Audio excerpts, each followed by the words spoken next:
Hello everyone, welcome to EduTap. Today we have one of the toppers of NABARD Grade A 2021 with us. She has cleared for the journalist post this time. So in this particular session, we are going to understand of all the strategies which Miss Ayisha followed for her examination, and we will also have an insight and some of the things we'll try to find out that what tricks can be followed in the for the preparation for the examination. So hi Ayisha, welcome to EduTap. Hi, ma'am. Thank you. How are you? I'm good, ma'am. Right. So, Aisha, let's start with your education qualification, like what you did, and then how did you decided that you want to join NABARD and everything. Okay, ma'am. I am an electronics and communication engineering. I graduated in 2017, and since then I have been preparing for UPSC. So I could not clear UPSC prelims. I attempted it thrice, two serious attempts, but I could not clear the prelims. And even then, I was writing many other examination as a backup. And then, honestly, I was not aware of examination like NABARD, RBI, etc. during my graduation. So when once I started the UPSC journey, only I get to know about these exams, and Right. yeah, that was the one thing that I missed. You should know about these things in your graduation itself. So about NABARD, I always wanted to work in close association with the rural development. That is something I always wanted to do. So if not UPSC, NABARD is a fine place where you can actually interact with people, so contribute something. So True. that was the one thing that attracted me to NABARD per se.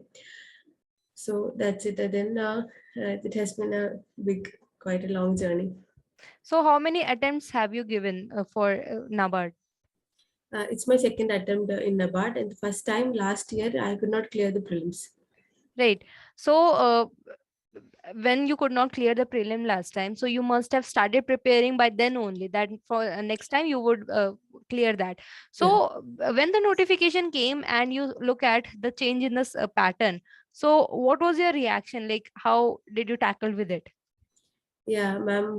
For many it was a shock, but for me it was a relief. Since I have a UPSC background, ARD ESA section, I believe that I could manage. But the other section, QRE, last time I missed the cut because of the QRE section.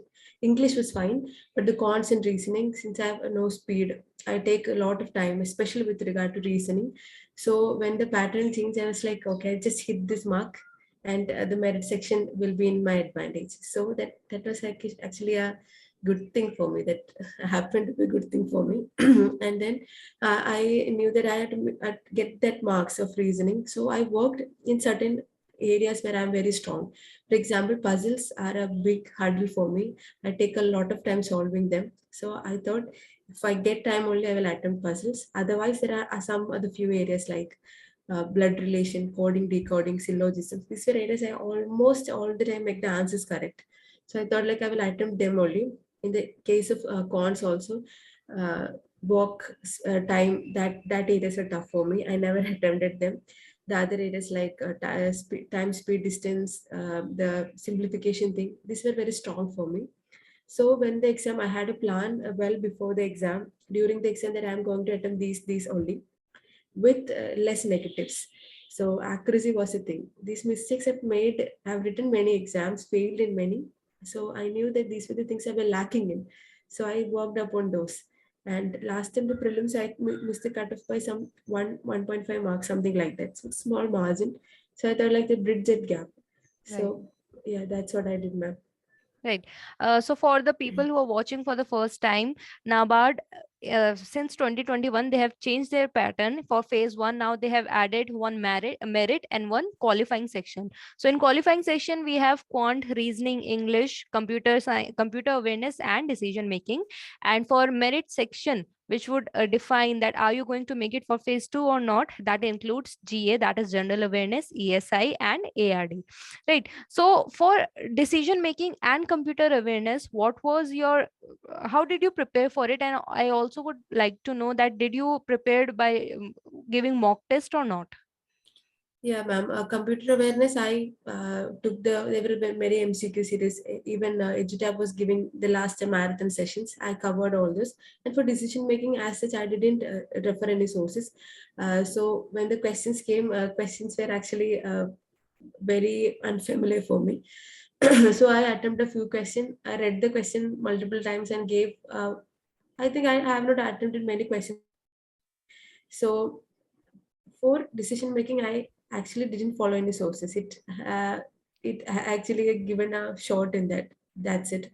Right. Computer awareness I have prepared, looking at the syllabus, took the MCQs, and if about mocks, yes, I have given mocks with the correct timings in the correct duration, just like in the real examination. I have given mocks, evaluated the results, so bridge the gaps where I was falling.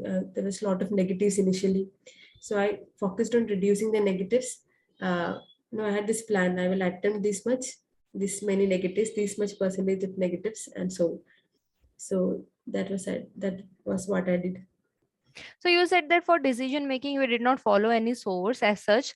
So what did you do? You just looked at some of the theories on internet only, or you just went through deciding on that you would take risk in the examination only? Yeah, since then I had a few other examinations, interviews happening that time. The time was not very ample, so decision making. I think I just looked in the Google that what is decision making. So there were many theories. If you are studying, there will be a lot of things. Right. So in a way, I took a little risk. I thought like it's a qualifying section. The rest of the section of the marks are there. Then it's a very new thing. Decision making was not there in the previous examination, so the sources were not very pinpointed. So Right. that was the thing. So I thought I will give it a shot, whatever it might Yeah. be. So you just had a little knowledge of what this particular subject is about, and then you went for the calculative risk Yeah. in the Yes, ma'am. examination. Right. Yes. So that was for the non-merit section. And what about merit section? We'll start with GA. What do you think? How many months current affairs should a aspirant should cover for the examination? Okay, ma'am. I have covered last 6 months CA with focus on the last 3 4 months, and I have given mocks. I used to follow the newspapers, and daily I used to have my own notes which I have written. So that thing was there, and then I didn't run behind a lot of sources. I had my own notes which I revised multiple times. This was a mistake I made in the previous many examination. I collect the sources, I pile them up, and never look at them. So this time my notes were very multiple revisions, so many highlights, so many short notes from that. So that actually worked. So then the PIB sections I followed, and they were even EduTap was conducting the marathon sections, Right. MCQ sessions. So all those sections I revised multiple times. This multiple revision thing was a change that I have made from the previous examinations I have given. So once a question was there, see, almost all the questions that popped up in the prelims were like familiar, not all, but many of them. Or else, if I know nothing, I had that these are not the answers. At least I know. In that way, Right. also we can also arrive at the answer, right? So Right. We can eliminate the rest of the options yeah, even if we don't uh, know. yeah, that's also helped. So newspaper, my own sources, MCQ series, and I have also taken another uh, test series. So that things, whatever I had, I revised multiple times. That result. Right.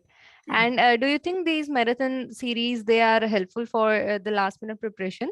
Absolutely, very much. Because last minute you can't like go and look at the bulk notes True. we have. So it's like marathon section happens. There are a lot of questions. The options are explained. So options are explained when we get to know a background idea about what these options are about. So it's like expanding our knowledge. And objective is all about finding the right answer, not actually Right. about the vast knowledge also. So that is very helpful, man. Right. And for ESI ARD, so as you said that you were preparing for UPSC, so did you rely on that notes only, or do you feel like that for even like if someone is preparing for NABARD, even having UPSC background, there are some sections that need to be focused on depending on the demand of the examination? Yes, ma'am. Ma'am, with regard to ARD, there are certain things which a UPSC aspirant might not study, like pure agronomy is there, cropping pattern, Right. such things, unless and until he or she has some optional which is connected with this, this won't happen. So I would say look at the syllabus, have a very thorough idea Mm-hmm. about the syllabus.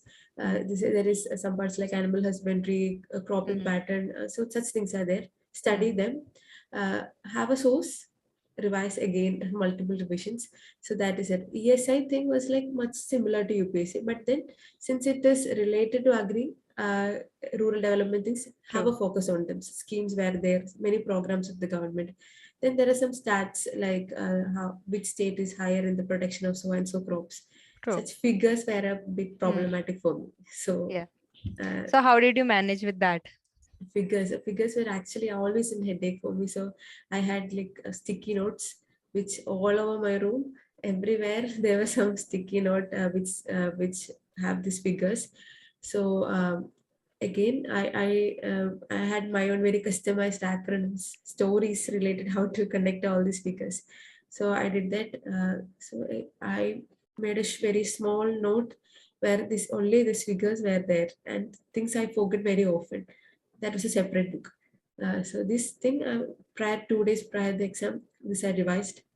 Many questions came from it actually.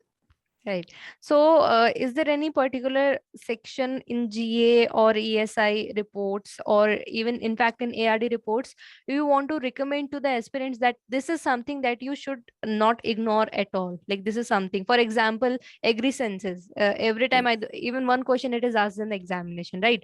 yeah. Or some report. So, any particular section that you want to tell the aspirants? Ma'am, the agri part, it's like there is a syllabus, Yeah. agronomy is a cropping pattern. So don't skip outrightly any part. Have a rough idea about all this. For example, in the main section, there was a question of crossbreeding, which is actually a very technical kind of question. True. But since I have prepared for the ARD part, animal husbandry, then horticulture I prepared. So in these two parts, there were crossbreeding. These things I prepared for the objective part, but it helped me in the descriptive. I knew what was crossbreeding, what are the, for example, there are mango crossbreeds. I wrote about them. There is some animal crossbreed, Indian and foreign breeds.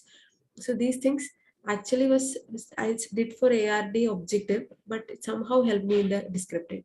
That was a question that was totally out of blue for the descriptive examination, 15 Right. mark also. So I would say don't have a look at the syllabus. Syllabus, they have given a syllabus for us to know that these are things they focus on asking the questions. So that's it. Right, because when the pattern it was just objective at that time for journalist post, ARD was kind of simpler because there was no in-depth questions that were asked Yeah, from that. But yeah, now the subjective been added, yeah, so now it becomes a little bit more difficult for the candidates because now they should have in-depth knowledge of ARD as well if they want to attempt the question, right? yeah, yeah. So yeah, that was for the phase one that we have talked, and you have given really good insight on that. Now let's move to phase two of it. So in that we have two papers that are conducted for phase one. Paper one we have English, right? And for paper two we have mixture of ESI and ARD, wherein we have part objective and part subjective questions. In six questions are asked in which you have to attempt four, right? Okay. So as you discussed only that. One question that must have shocked everyone was the 15 marker question, which was compulsory and also from ARD. So in that you have already given us the insight that you had the proper knowledge of ESI, of the static portion of both ES and ARD. So but I want to ask that in examination, in such questions, subjective questions, what do you feel that static portion it plays a major role, or the current dynamic, like your answer should be more belong to the static portion or dynamic, or it should be mixture of both with lots of stats and data that is available? Okay, ma'am. With regard to the static portion, it's very vast. So if we could connect the dynamic and the stat portions in a very smart manner, that would work. For example, there's a question on MSP. So MSP was all over the news for the past 2 years with regard to the agriculture farm bills True. issue. So that farm bills issue, then I studied on these portions, like what are the issues in agriculture. This the MSP is a solution. With regard to the MSP question, I had a very good answer that some 3-4 pages answer, like with analyzed all the aspects. The question directly came. So that is, it is a connection between the dynamic portion and the static portion. So then otherwise, like there are some major areas in ARD, like irrigation. One question was on irrigation also. So if we could like link the major static portion with the current happenings and just look at the uh, background, like if farm bills was a very hot topic back then, but then we have to know about the farm bills, why are they protesting against it, and what if they were implemented, what are the advantages, what actually is the issue behind the protest. So such things that might have come because I had a little UPSC background, but such analysis happens in the mains answer writing, Right. so that might have helped me. Right. So whatever be the burning issue of the nation, that there are high chances that it would be asked in the subjective, and that's what the strategy you followed. That you Yes. took care of every broad topic that are related to agriculture Yeah. and are in news for Yes, both ma'am. ESI and ARD. Yes. Right. And you said that the answer it should be mixture of both static and the current happening, Yeah. and you give example of MSP. So Yeah. again, as you said before that mugging up data, it is something that is difficult for you. So did you put up any such numeric facts in your answer, or did you avoided that? Because most of the students, they have this confusion that you should be thorough with all the data and you should mention that everything. But for the ones who are not good with remembering the stuff, like what was your strategy? Ma'am, when I frame an answer, for example, a topic, I kind of try to add a few data which are easy to remember, not everything. Right. For example, if we say about MSP, so how much MSP is benefiting how much percentage of farmers. Hmm. So this is a very crucial thing, but just a number. So it's a crucial data, but it's very significant. So I have said already that I have notes for everything. I have issue with retention, so I make my own notes rather than going to the original source. So when I make notes, initial will be like a few stats that I write in different colors or so. So these things, I had many notes were there, but very few things. Luckily, one was MSP, which happened in the examination. Right. So that stats were there. I would not say I didn't use numbers at all. Yes, Hmm. I did, but there were only 3 or 4, which is very significant. Right. In the case of MSP, it was like it is benefiting only a percentage of farmers.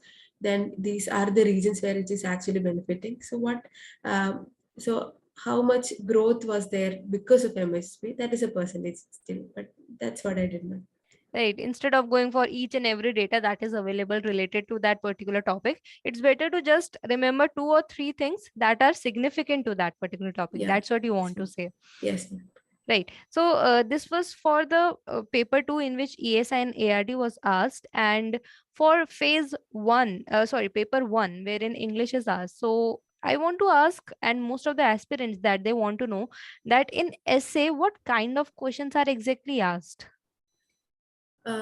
Essay was about it. General topics were there, but then we have a limited time, and you have to frame an answer. Right. That needs practice actually. That time you have to type. That interface is not so familiar with us. So general topics means that that things which are connected with ARDSA, that again that's the current happenings. If you have a link with the current happenings, that will definitely Hmm. happen. But then essay needs practice. There Right. should be a proper intro, a body, a proper conclusion, analyzing the facts. So I would suggest that essay that need practice right from the beginning of the preparation. Get it corrected by someone who's an expert. That would help.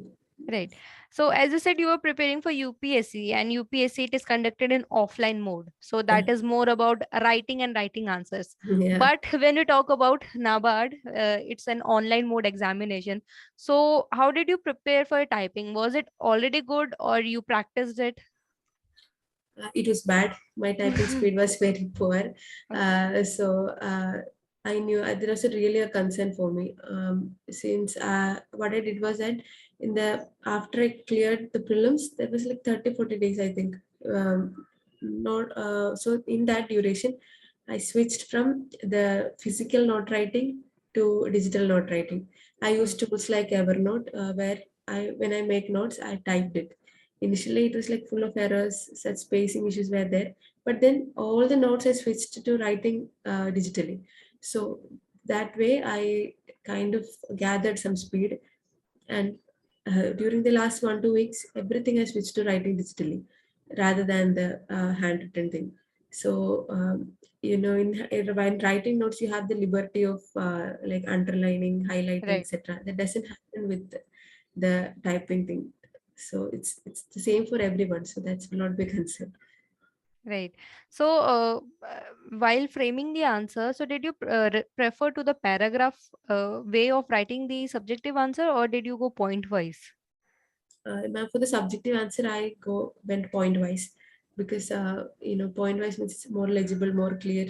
Our Right. points will not get they will get attention. So whatever I knew, I wrote point wise. Right. And So as an examination, you cannot really highlight yeah, or bold yes, the words. So, yes. so how did you differentiate it? Like, did you wrote that the particular line in caps lock and then you went for explanation, or you just write everything in caps lock off? Ma'am, I when writing the subjective answers and not the essay subjective answers, I give a small head like this is the things, and like I put that asterisk mark and highlighted the All points. right. So I did that. So that when looking at the answer, I wanted the examiner to look at this. True. So that's what I did. And then in between, I added small paragraphs where what am I going to write? I have said that, and I definitely had a pattern. Intro, body, conclusion was there. I Right. made sure that this pattern was always there. Intro was there, a proper body, and somehow even at least one sentence of conclusion. Then the time was like very minimal typing. The interface was like I didn't know about the interface. When you press enter, it comes to the bottom end. So have a look at the keyboard and screen as well. Just don't type frantically on the screen, on the Right. keyboard. It might go haywire, the screen. That happens. True. And the trick that you said, it's quite interesting that if you can't bold some word or sentence which you find would be very good to be highlighted in the answer, so what you did, you use inverted commas and other Yeah. symbols Yeah, I for to did. get them attention. Yeah, that's a Yes. very good trick for that. So so we have completed, I guess, pretty much everything about phase 2. Now let's come to the interview part. Yes. So how did it go, and how was the panel first of all? Yeah, the panel was very cordial. The head of the panel was like he was welcoming us with a smiling face. So I was tensed, but when I saw him, he was like very welcoming. So initial questions were also about personal questions. Where did I study? What was my background? What brings me to NABARD? So I have given a EduTap mock interview, which was very much similar to the original interview. Many questions were there. The mock interview was my performance was very poor. I knew many questions I cannot answer, but then the panelists were ex-CGMs of NABARD and all, and they said you should focus on these areas, which I diligently did. Annual report I haven't completed back then. Then he asked a question about climate change. The mock interview panelist. Uh, a similar question happened in the main interview as well, original interview. So if not, I have given the interview. I would not never looked at that portion. Portion, So yeah. yeah, that happens. And the mock interview was like they ask questions from the functions of NABARD, the schemes of NABARD, how do they work, which we don't have any idea about. We just prepare for the exam. We True. don't actually know about the True. organization as such. So what I did for the interview was that this website has their functions. They have a very well maintained website. So I made notes on all those topics, and the insights given by the panelists I diligently followed, and interview went very well. Right. So, because your graduation it happened back in 2017, and you were preparing for various examination, so did they ask you about this gap? No, they didn't. Right. So, yeah. So, and means your interview, it was a mixture of both personal questions as well as the technical side of the uh, examination. Yeah, personal questions were very few, but then they switched to then they asked me really that why you want to be in NABARD. You're an engineer, so electronics engineer. There's scope for an electronics engineer to contribute. But then I said about my liking towards a rural development field. They were convinced. So everything you say, there will be a question that follows. But so be very aware on what you are saying. Uh, that that preparation happens in the mocks. Right. Yeah, that helped me mock interviews. So was there any question which you were not able to answer? There was one question about the self-help group, which was ma'am asked about a specific marketing strategy of a self-help group, which is not aware. I tried answering something, but then she said it is not what she meant. And I politely said to ma'am, I'm not aware. And then she went to the Right. other question. Other questions were, thankfully, I was able to answer. Right. So there's no issue because most of the aspirants they say anything for just for the sake of saying. So even if you don't know the answer, you can just politely say that you don't know, Yeah, and that would be no harm to them. and definitely not, because they know better than you. And even if Right. you try to fake out something, they would catch you. That's take no risk. Right. So that was all what Miss Aisha has told us about her strategies for phase one. She says for the non-merit, she just had a basic idea of everything because that was just to you just had to clear the cutoff. And for the merit section, she made her own notes. She kept on revising. She says don't go for various sources. This was the learning she had from her past examination attempts, and she says that keep on revising more and more, and she also says marathon sessions are really helpful for the last minute revision. For phase two, she says the answer should be dynamic. It should have both a static as well as the current issue. And two very important things that she said. The first of all was she is not that good in retaining the data. So what she did, she learned only two or three things, 2 or 3 points that are related and important from that particular topic point of view. So you can do that. You don't have to learn every data. Just go for one and two, but then that should be significant from that particular topic. And another trick that I initially said that you can follow from the topper's advice, that is even if you can't bold some word sentence which you know are quite would be quite impactful, and the invigilator would also be very impressed with it, you can use other symbols also, be it inverted commas and other such symbols, asterisk sign, to get them highlighted. So that's the trick and the strategy she followed for phase 2. And she also says don't neglect the static portion, because this time in ARD 15 marker compulsory question was there on crossbreeding. So had you skipped static, or had she skipped the static portion, so that would have been a little bit difficult this time for her. And for interview, she says it's cordial. They ask a few personal questions, and but you should be aware of all the things that the organization is doing, because at the end if you want to join it, you should be aware of whatever the organization does. So I hope Miss Aisha haven't skipped anything. Yeah, I hope so. Yeah. So anything last you want to say to all the aspirants who are preparing for NABARD? Yeah, one thing I would say that start make your own strategy. Know where you are strong, where you are weak.